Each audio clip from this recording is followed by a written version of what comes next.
On MCGILVRAY, we've got the Nymagee district team around the Nymagee area. We've got a split. The Cobar district team looks after around Peak as well. So the Cobar district teams who are attending: Matt Robertson, Fernando Alvarado Neves, and Dinesh Shrestha. The Nymagee district team is Owen Thomas, who's doing outstanding work there. Camilla Akeo Alvarez, Scott Trumpeter, and Katrina Virgo, who was in the photo of the last slide of Scott's.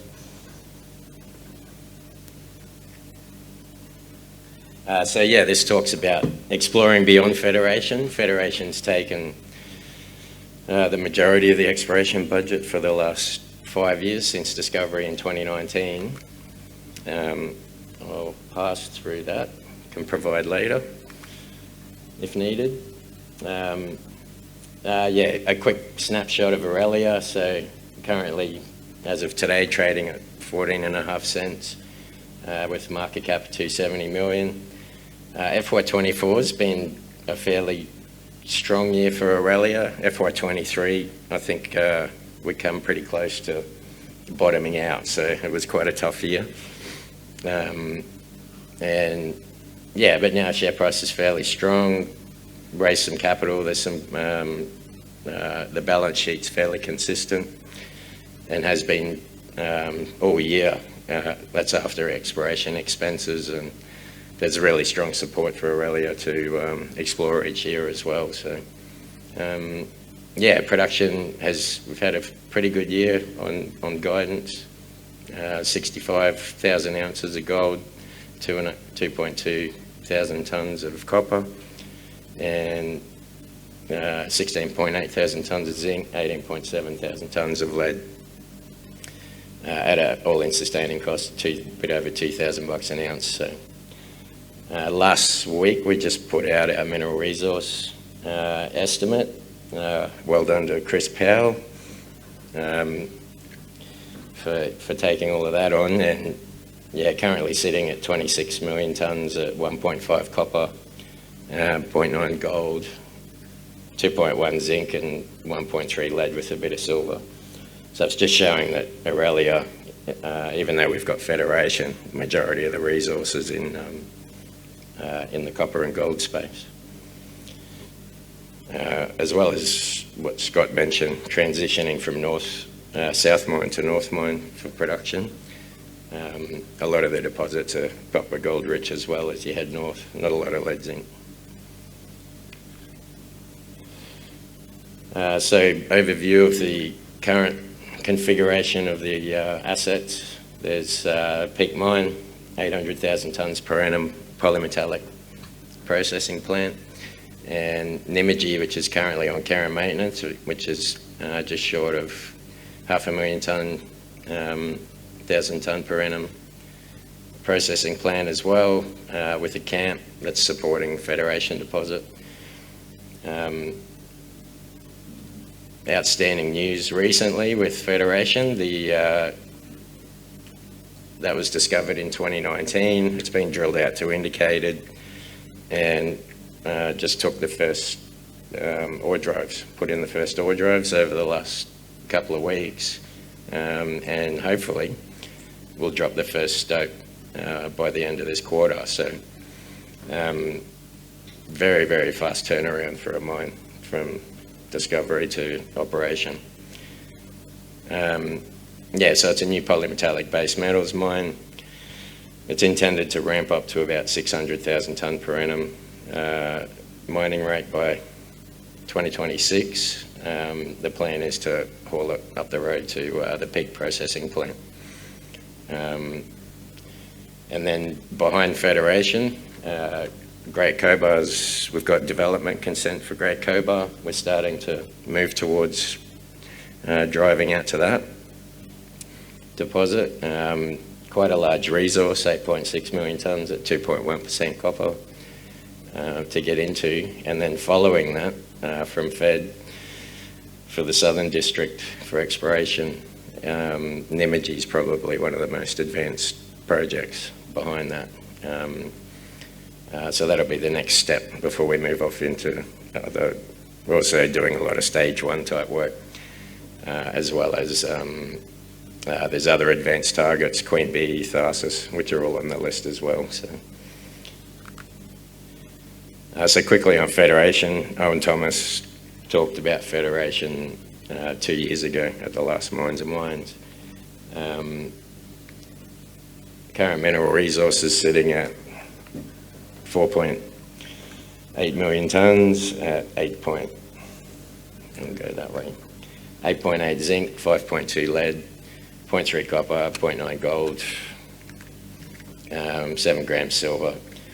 The exploration focus after handing over to mining has just been around a long strike down dip extension. So Federation West drilling, there was some structural interp work, and it showed quite a large offset, about 140 metres to the north of the mainlands. The drilling had good alteration, mineralisation, and then just cut off pretty quickly, so we had to go chasing it.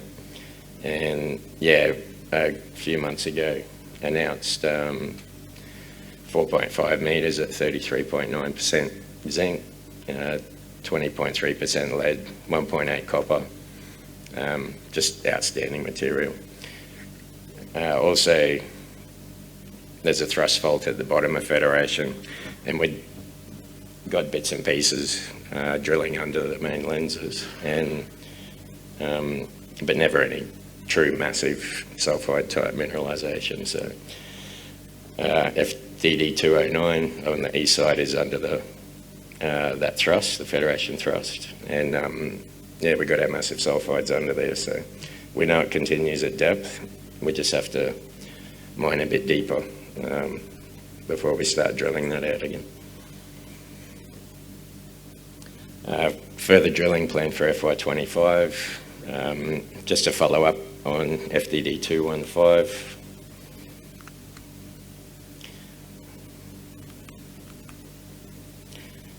So you can see in plan section on the left here, there'll be infill drilling around that just to see if we can get it to inferred status.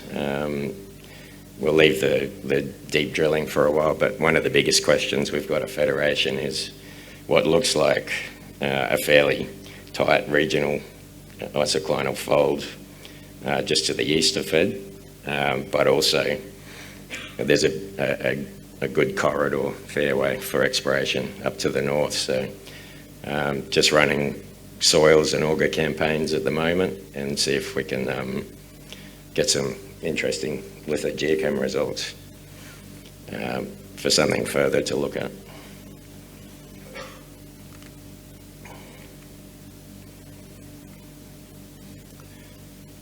So next project off the list is Nymagee. There's some mining history here. It's discovered in September 1876. The claim was granted in 1880. Nymagee Copper Mining Company was formed in March 1880. Mining began in July 1880. 3 shafts down to about 250 feet. First primary ore was encountered in October 1880, and smelting commenced in December 1880. So very, very quick turnaround.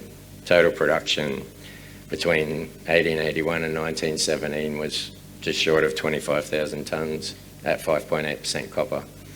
It started out well over 10% and then just trailed off over the last few years in that period to sort of 2 and 4% copper.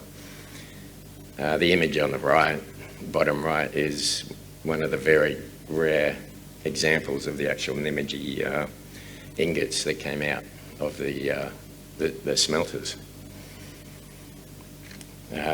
Nice, that's the Nymagee Hill in the background up the top with the series of smelter stacks, and also that's quite a large drive underground without ground support. I don't know if I'd walk in there, but it's a cross between a drive and a stope.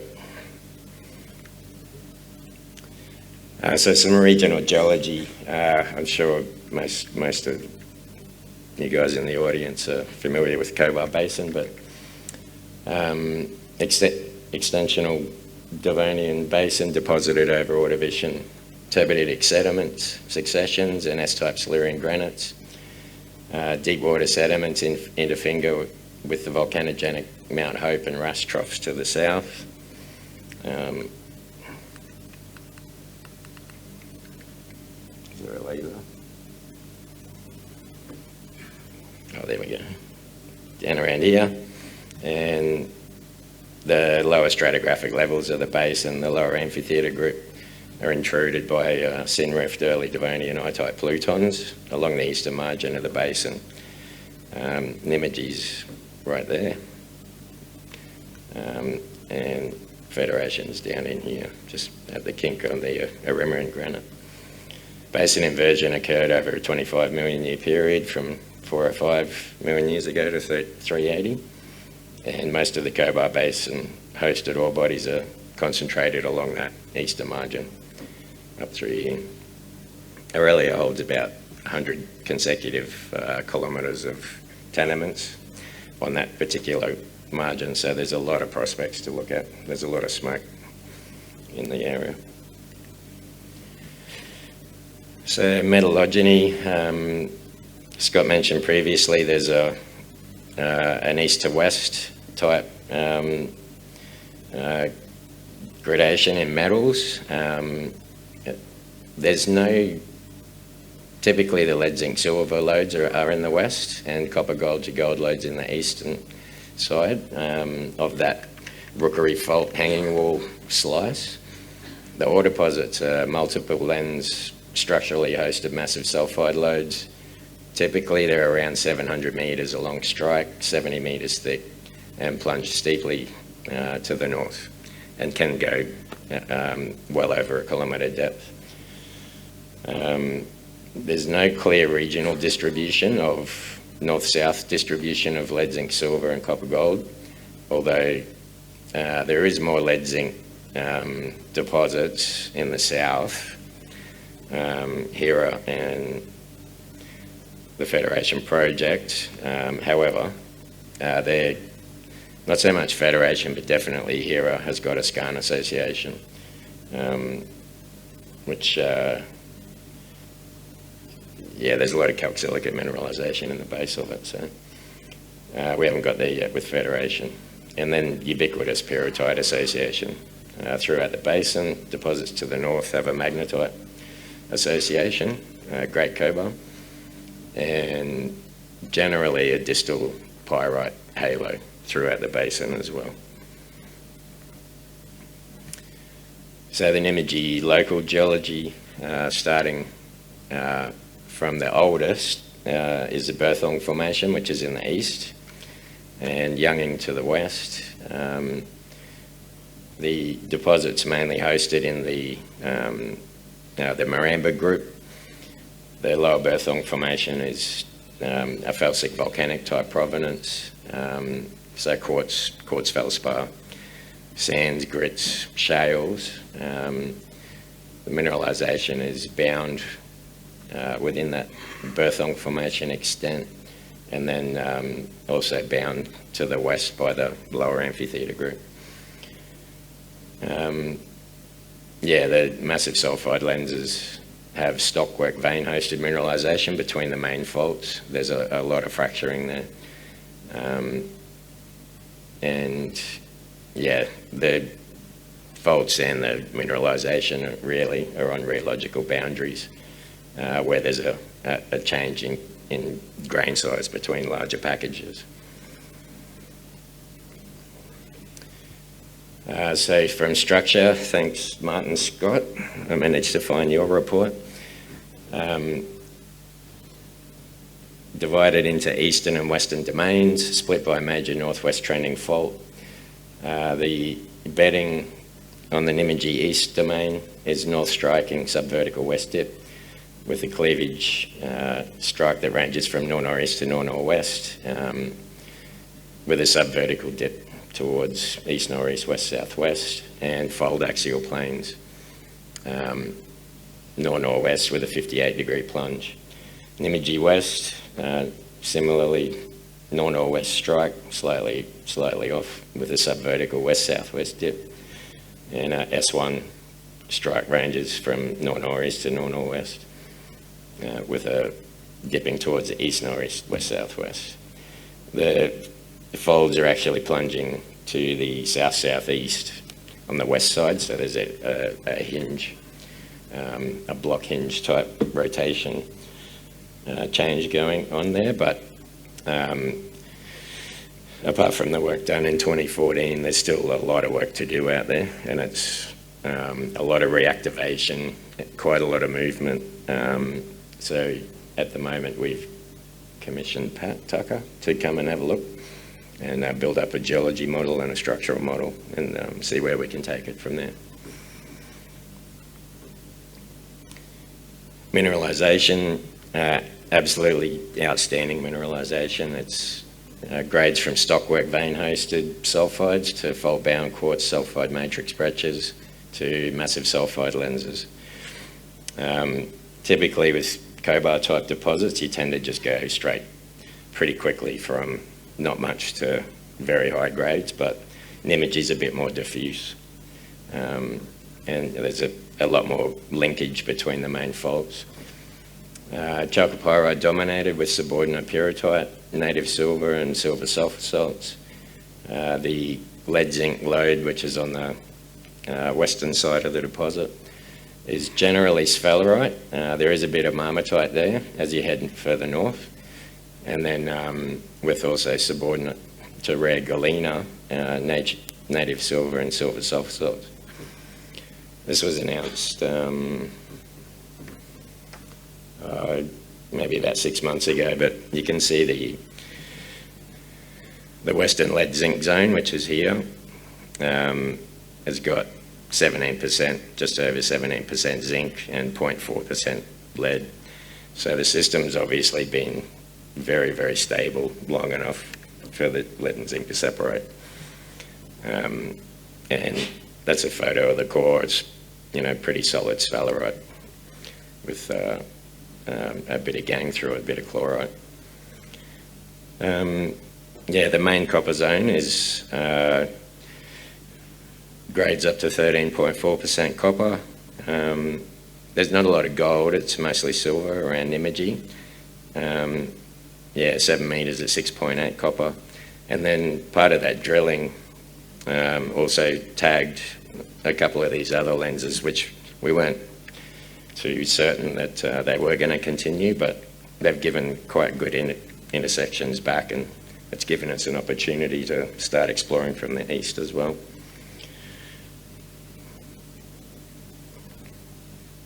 Lithogeochemistry. So you can see that was the previous hole, so that's the main lens. There's copper there, and zinc as well. So that's the central zone and the western lead zinc zone. So you can see the magnesium around the lead zinc. It starts increasing, and that's where the talc association is, but also the magnesium chlorite starts to come in fairly consistently. Drops out where the massive sulfides are and then picks up. So your magnesium chlorite's your main, your clinochloride is your main halo type mineral. There's a fairly common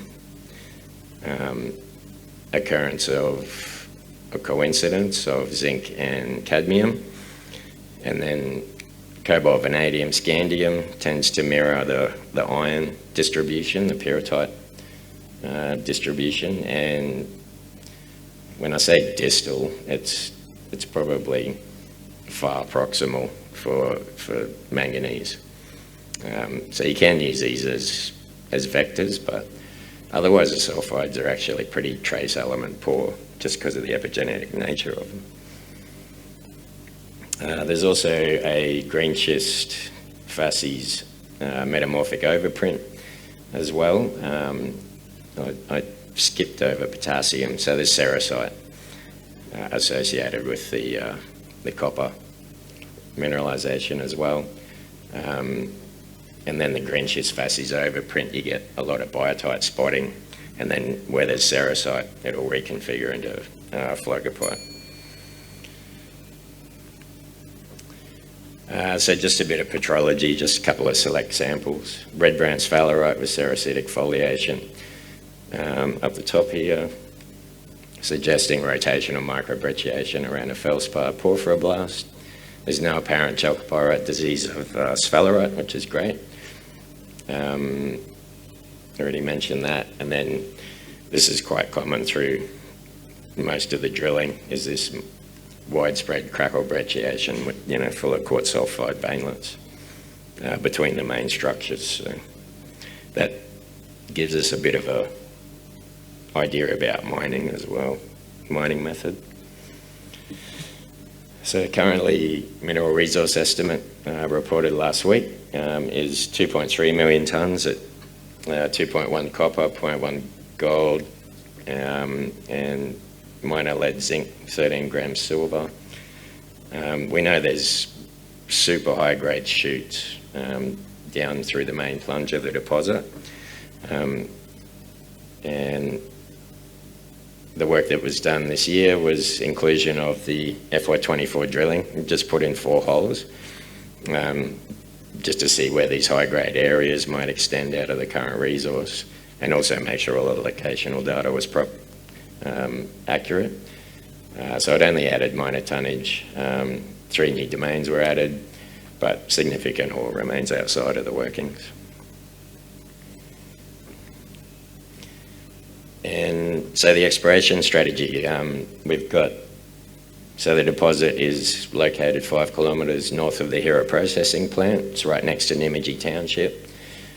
The last round of drilling gave us the highest zinc assays, up to 37.9% zinc, and some of the highest copper and silver assay results since drilling started in 1905. So we know the grades there, we just really need to get the tonnage. We've also got land access out to the north here, has been executed. We've got a deep core drill rig turning up in the next 2 weeks, so we should have some pretty good news flow coming along and follow up on some of these fairly strong downhole EM conductors. So key messages. Current mineral resource, 2.3 million tonnes at 2.1% copper. That's not going to be difficult to grow. It's very close to existing plant infrastructure. There's conflicting matte test work, so we're going to have to do a fair bit more work there with talc pyrrhotite, and make sure we can overcome those issues, if they are issues at all.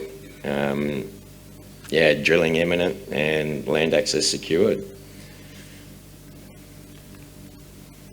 Thank you.